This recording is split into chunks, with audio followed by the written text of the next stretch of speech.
Récemment, nous avons mis en lumière la signature du contrat entre la Citomate et Suez pour le nouveau centre de tri à Lafarlède. Aujourd'hui, notre attention se porte sur le maire de Lafarlède qui aborde avec lucidité les défis liés au nouveau centre de tri. Suivons de plus près ses implications, reflet de l'engagement de Lafarlède pour un avenir durable et prospère. Il y a forcément une circulation de gabarits relativement lourds qui va s'opérer.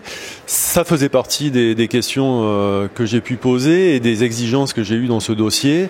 Nous avons compensé cela par la gestion de la parcelle avec des entrées et des sorties sécurisées pour ne pas impacter la circulation sur la voirie Alphonse-Lavallée, qui est une voirie qui traverse la zone économique qui va de Lafarlède à la Garde en bordure d'autoroute. On va aussi réhabiliter la chaussée qui en avait bien besoin, une requalification pour gérer la vitesse notamment, les cheminements doux, le piétonnement, quelques stationnements supplémentaires.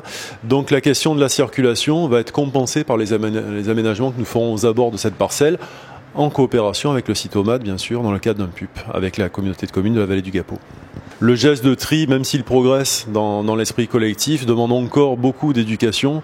Et quoi de mieux que de faire venir nos jeunes générations pour regarder ce cycle vertueux de la collecte du tri, donner dans les esprits comme réflexe de faire un tri de manière naturelle sans que ce soit une charge pour l'individu, l'administré. Les anciennes générations dont je fais partie ont eu plus de mal à s'y mettre. Je me rappelle dans les années 90, quand on nous parlait de tri, c'était une contrainte.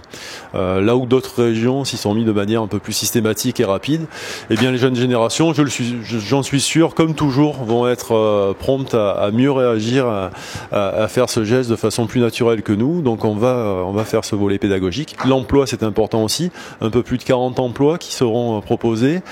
Alors j'insistais de façon un petit peu humoristique en disant qu'il fallait réduire les trajets entre le lieu du domicile et celui du travail, parce que forcément en étant implanté sur Lafarlède, j'espère que les candidatures de Farlédois seront considérées, mais les qualifications seront regardées en premier lieu bien sûr.